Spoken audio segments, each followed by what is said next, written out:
taken by this feeling, baby, we're invincible. Hi guys, and welcome back to another episode of Rebuilding Notts County. As always, if you're enjoying the save, drop a like on the video, that'd be tremendous. It is the first day of the season, it's the transfer window. The enormous hat is back. Nearly lost this damn costume. I only just managed to find it today, so that's good. I was getting a bit worried there. Excuse the mess in the background. Of course, we're packing and stuff, so there's, stuff everywhere, basically. Thought we'd start today just on Regan Booty, because that way we can use it as a jumping off point to all the stuff that's happened over the summer. Now, I had a big list of stuff I was kind of going to work through based on what we did in the analysis video. Some little tactical tweaks. I've been trying one of them out in the summer. We'll see how it works in the league for a bit, and then we'll kind of make decisions on what we want to do with that based on that. I'll explain that in a bit once we get to the tactical side of things, essentially. There's been a decent amount of signings. There was one big signing that would have been probably a club record as well, which fell through at the final minute, which is frustrating. Not the final minute, it fell through, which is a bit annoying, but it's just one of those things. But firstly, Regan Booty, what a lad, captain of the club, 24 years old. He's got another 3 years on his contract, £3,000 a week he's on now, worth 1.4 million. Our stature increased massively, so we've definitely had a boost to the value of players, but we really, really need him to put in a shift for us this year in the Championship. And I believe that with the right setup and partner in the midfield, he can do that, but we're going to have to make sure that we rest him a lot more, and I think that was the cause of his decline. I reckon we can get him back to where he was, and hopefully smashing in goals and assists and all that good stuff. First thing, though, is I got a news article saying that a youth prospect had been poached by Barnsley. Not a player that's currently with us, a pre-youth player. 15-year-old goalkeeper called Wes Gerald was poached by Barnsley out of our academy before we even had a chance to see them or exist. So that's pretty cool, I suppose, in that it's happened. But I'd like to think that maybe we could do that for other clubs as well at some point. It's weird that we've got the best youth system and we're at the highest point in our entire save, and that's when we start losing players. But it's a shame. So we'll keep an eye on him throughout his career. We can't actually even look at him yet, but I'd be interested to see whether he's actually any good or not. I've got a new contract, which is good, but the board have now added that we have to play possession football, and we're also supposed to stay up. Fight bravely against relegation, so we could go down and they wouldn't care. But it's the fact that they've now decided that I need to play possession football. Like, can you not, maybe? Like, if you want to stay up, fine, but don't put loads of extra restrictions. And by the way, the set-piece one is now a required thing. We have to score loads of goals from set-pieces, or the board could get pissed at me. Like, come on, we're getting into the Championship. Maybe let's just stay up, lads. Burnley also won the FA Cup, and Coventry are the team that have come up with us and Sunderland. Fleetwood, despite being massively overachieving, getting to the playoffs, and then only going to the playoffs, sacked their manager. Crazy talk. There's been a load of new contracts. I've tried to sign some players on permanent deals that were on loan. We do have one loan signing still. I'll talk about that more in a minute, but we only have one. We've weaned ourselves right down to one loan signing, as we slowly just transfer over to just doing, like, permanent transfers, essentially. So let's just jump straight in and talk about transfers. You might notice it's the 16th of July. Because of the World Cup, everything's very, very early this year. So that's given me even less time to prepare stuff. And the transfer window shuts in like a week. So it's going to shut in July this year, which kind of sucks. But I've got a few more players I want to try and bring in, all generally young regens. So first up is a young left-back called Martin Patten, who's come in from Plunkett. I think I showed you him before, but he's officially now joined us. Nothing fantastic, just sort of another player to bring in to add to the squad, see how he'll do for us on a 3-year deal. I don't think he cost us a single penny, so I guess that's fine right now. Not great on terms of his morale, weirdly, which is strange considering he's only got positives, but there you go. Then we've also got Scott Fewster, a 17-year-old who's coming from Barrow. He's cost us £2,800, and the board are unhappy with the finances of the deal. We had a transfer budget of £3 million, and the board are unhappy that I spent £3,000 on this guy. I'm sorry, what about this guy does not look like he's worth £3,000? But there you go. So he's joined us. I'm going to retrain him to play a bit deeper because I think he's got a real prospect to be a midfield general for us at some point. He's already got great passing, vision, teamwork, technique, dribbling, first touch. Very aggressive, very agile, very pacey. I just really like him. Then the first of our big signings. This is Akin Famewo. He's brought in from Norwich. He was transfer listed by Norwich for £250,000. I thought it was the kind of deal where we really just wanted to strengthen our centre-back setup because we were really lacking in terms of depth in that area if we start to get any injuries. So, when the opportunity came up to sign Akin Famewo, annoyingly another guy came up from Palace that probably would have been better, but I didn't want to sign another guy for the position. It would have cost us more money. So this is the guy. I think he's got more room to improve. The Palace guy was older. Got decent potential. Now, this is weird. Good player for most EFL2 sides. I feel like he's a bit better than that personally, but maybe it's just my scout being a dick. I think he's solid. He'll probably only be a backup straight away, but the point is he's a fine old player, and he's left-footed too, which gives us a bit more variety there. £250,000. I think it's still a good deal in terms of the finances, and that's the main thing. Next up is a free transfer. It's Dora O'Shea. He has joined the club on a permanent deal. I was super happy about this. Now, in the some of you that watched the analysis video will have seen that both he and D'Amico Dehaney, their contracts were up at the end of the season. But annoyingly, I couldn't put bids in for them. Actually, I tried to, and they wouldn't discuss terms until it ticked over to 30 days to go. And when that was the case, I was able to just put the approach to sign thing through on Dora O'Shea and get him on a permanent deal. He's on a 4-year deal as well. He's taken, I think, a bit of a wage cut in order to join us. Obviously, we've got things like clauses like relegation release clause and stuff like that. But still, I think, for a player that's been decent for us for 83 games, he's already got 10 goals for us. It was a no-nonsense signing for me to bring him in on literally, for free. For a player like this, I was super duper pleased to bring Dora O'Shea in, so it's nice to see him join us permanently now on a 4-year deal. I think he might even have an extension option. I also brought Curtis Jones in on a free transfer. He was released by Liverpool, and I thought, with the options we were looking at of maybe trying an inside forward out on the right-hand side, again, I was looking at players who had already got a bit of knowledge on, and he seems to have improved quite nicely in that period, despite not really playing much for Liverpool in that period. I thought, you know what, for free, and on not a huge amount of money, I think it would be another good deal for us just to strengthen ourselves on that left-hand side, because we've got a lot of options there, but just to give us someone who can use their right foot and maybe try out an inside forward berth when he plays for us and see if that gives us a different dimension to our play. I thought for free, you can't really argue with that. I think I've only made one other free transfer because we had to sign somebody, really. And since we're not doing loans, I figured free transfers kind of make sense. Although, annoyingly, we've got a couple of players who have got these short-term or long-term plans to win a trophy by the end of the season. I didn't promise them that. They just seem to have this plan. Which trophy are they planning to win exactly? And the final of the freebies is this lad. This is Kiernan Dewsbury-Hall, who's come in from Leicester City after being released. Now, you might think, okay, why did you sign another guy for the midfield? I wanted a few guys in there. Well, the main reason is because we no longer have Matt O'Reilly. I checked, they would have loaned him back to us, but I was like, nope, we're going to try this at least, although I have actually renewed one loan signing.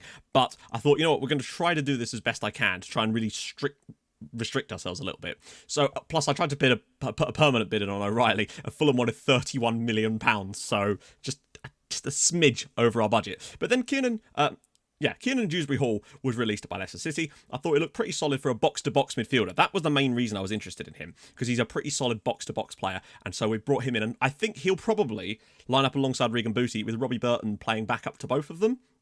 That being said, he's not bad in the other role, but he's very much the box-to-box O'Reilly kind of role at this squad, and I'm pretty pleased with that. He goes into the channels, he can run through the centre with it, which is kind of what we want, and he comes deep to get ball, solidish dribbling. I'm fairly pleased with the guy. Not on huge money either. 3-year deal, free transfer. Don't worry, I have spent some money too. The player that I was going to spend big money on was this guy called Oakley Booth, who was at West Brom. We had a £1.1 million transfer agreed with him, and he would have been damn good for the midfield once I realised I wasn't going to get O'Reilly. But unfortunately, he joined the Vancouver Whitecaps in the end, which is a frustrating one. And the other reason that I felt more justified in this particular signing as well is that there was a lot of clubs after him, and we actually had to have a bidding war with them, and that was fun, and I wish there was more of that when signing free transfers. Next up is a very interesting regen signing. This is Egil Hermansson. Now, we haven't been able to scout Iceland, even though we have now got our scouting network has been upgraded to Europe, essentially. But I've only just started adding in some potential European countries to our normal scouting style. However, I got some new scouts in order to do that, and one of them had a little bit of knowledge of Iceland and brought this guy through in a recruitment report. And I thought, right, we want to try and sign another defensive midfielder to either play first choice so Sam Hughes can play in his preferred position so we can get him on a new deal, or just have us backup. And this guy looks absolutely fantastic. Egil Hermansson. He joined us from Breiðablik over in Iceland for, £100 and something thousand, I think. But the biggest transfer outlay of the entire summer is Mathias Fjortoft Lurvik, who is a right-sided... I don't know why. He'd have to be an inverted wing-back that side. He was brought in when I was unsure if we'd be able to get D'Amico Dehaney. Now, first things first, Dehaney is still here. He's the one player I managed to loan back again. Huddersfield gave him a new contract, annoyingly, before we were able to get him on signing, so he is the one player that we've got on loan this year, but I figured he's been here for 4 years already. We're going to try and get him at some point. But I also brought in Mathias Fjortoft Lurvik, so we're going to call him MFL or something on that right-hand side. Solid crossing and dribbling, but I just think he's that little bit better, and he's a bit taller as well, I think.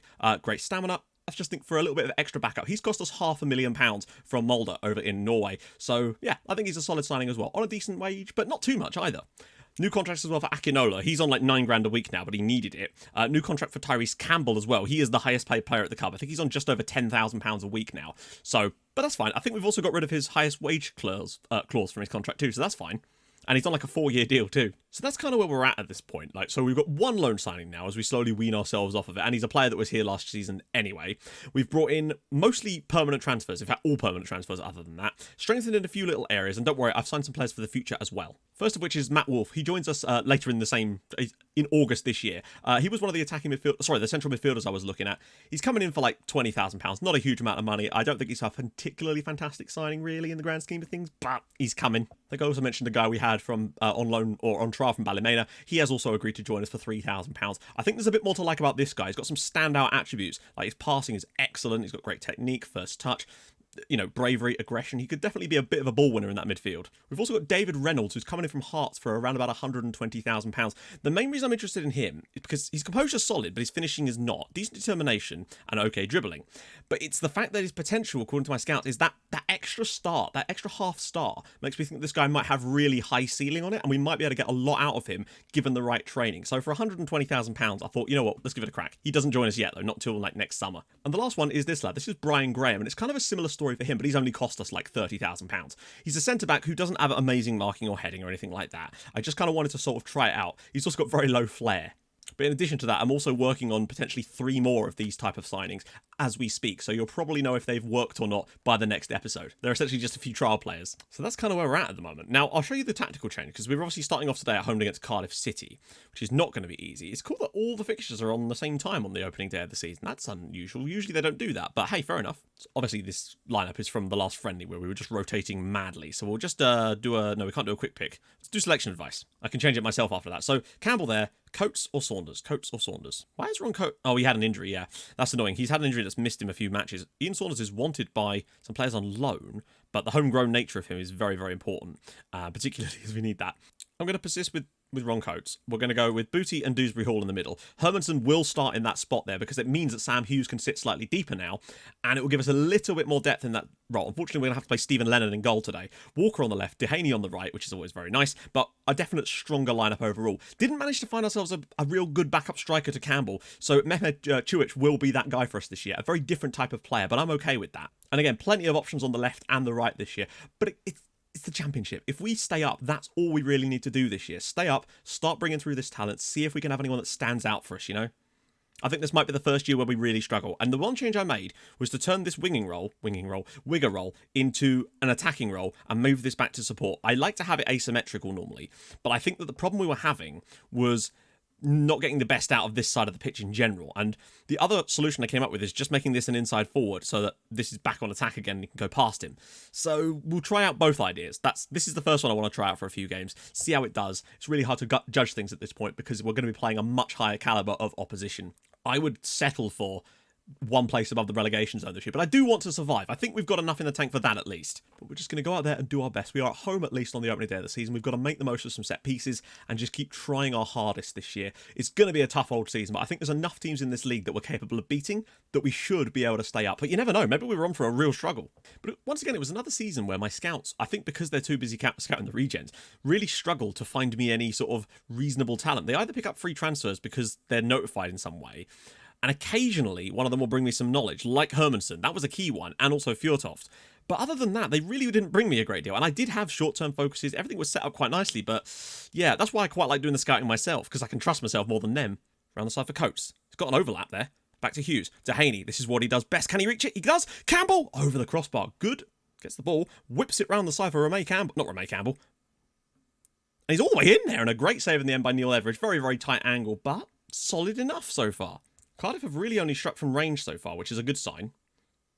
Except they've now scored. Bobby Cordova with a thunderous finish at the near post there. And, well, we trail 1-0 at home to Cardiff. We'd basically limited them to only long shots up to this point. But that is a hell of an effort. It's a lovely little ball in from Patten and just, yeah, in off the post. Ooh. Run side for Ron Coates. Oh, and that actually wasn't offside. Ron Coates has just missed a sitter there. We really are unfortunate not to be level in this game so far. Booty. Whips one through. And it's... Oh! And Jones! Oh, dear. Akinola. Booty again. Out wide for Jones. This is where you need to look for that ball through the centre. He's going alone. Finds Campbell. And it's rolling for Campbell! And he's put it in the back of the net. Tyrese Campbell. His first goal for us in the Championship. Hey, you guys will like this. We've got a striker up front for us that actually played for us last season.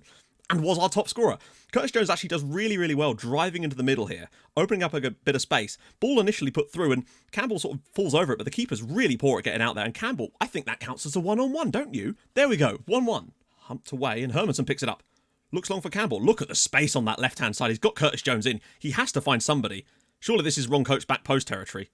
And Jones has taken way too long. There's Coatesy! Great save by Everidge that time, keeping us out. And Ron Coates probably should have a goal today, but he doesn't. Booty can have a crack on goal right before half-time, and he's gone for it, and Neil Everidge makes the save. I think the key factor is, though, we're playing well in a championship game, and that's really what's important to me here, is that it's shown that we can play well. And Duhaney's just skinned it. I don't know what the fullback was doing there. Coates is going to be free to receive the ball here, and he has now. Can he find a pass for someone? He might shoot himself, and he has, and whips it just wide. He's going to have to come off soon, I think. It's just my alternative idea for this tactic. Booty. Akinola comes down for Ricky Griffiths. Can he roll it back for someone? Dewsbury Hall. All the way through, and Booty! Oh, it's hit the... Campbell couldn't quite get to the rebound. Ball into the channel. I mean, I'll take the fact that we've had 14 shots on target in our first match in this league as a good sign, really. You kind of have to. Dewsbury Hall. Done all right there, and he's been not fouled. It looks like it's going to be a 1-1 here at home against Cardiff City on the opening day. I mean, we can't really complain about the fact, a point on the opening day is a good one, but the result, I think, probably could have gone enough. Oh, hello, Ricky Griffiths is in. Can he finish? He's all the way through! And what a chance that was at the very last minute of the match there for Ricky Griffiths to score us our first championship win. We probably should have won this game, but even without it, there's still so many positives to take from this. He should have gone back out wide there. He hasn't, and I think that's going to cause the end of this match. Booty, unless there's one last good ball in. No, it hasn't. Notts County 1, Cardiff City 1. On another day, I think we win that match. 16 shots on target and only score 1 goal. Just noticed that Watford had a player, Peñaranda, score 4 goals in less than 5 minutes, or like 8 minutes technically there. I think if Huddersfield are going to be that bad this year, we might be okay. We just need to stay up this season. That's all we need to do, and I think that's a good sign of us managing to do that. Don't know where Cardiff are expected to finish. Cardiff are expected to finish 8th, so for us to get this result, I think is a pretty solid performance from us, no doubt, and hopefully we can continue that and get the ball rolling a bit more. So we do kind of want to push on a little bit, even though it's not actually that far. So we're going to come back for the Reading home game in the next one with, Southampton, Notts County. In fact, where is the Notts Forest game? It's there. So that's a very important one to earmark there. So, yeah, off camera we got Southampton, Hull City, Bolton in the Cup, amazingly, Derby and Middlesbrough. How are Bolton this season? Oh, they've got £28 million in the balance. So I think they've got a new owner. They've been taken over by someone here. Look at this. They've got so many regens already. And Emma Hayes is still the manager. So it'll be interesting to see how we face up against League 2 Bolton now. Anyway, yeah, if you enjoyed this and you look forward to the season, do drop a like on the video. That would be tremendous. And if you are new to the channel, subscribe. That would be awesome as well. And as always, hold your gun, cap it bar.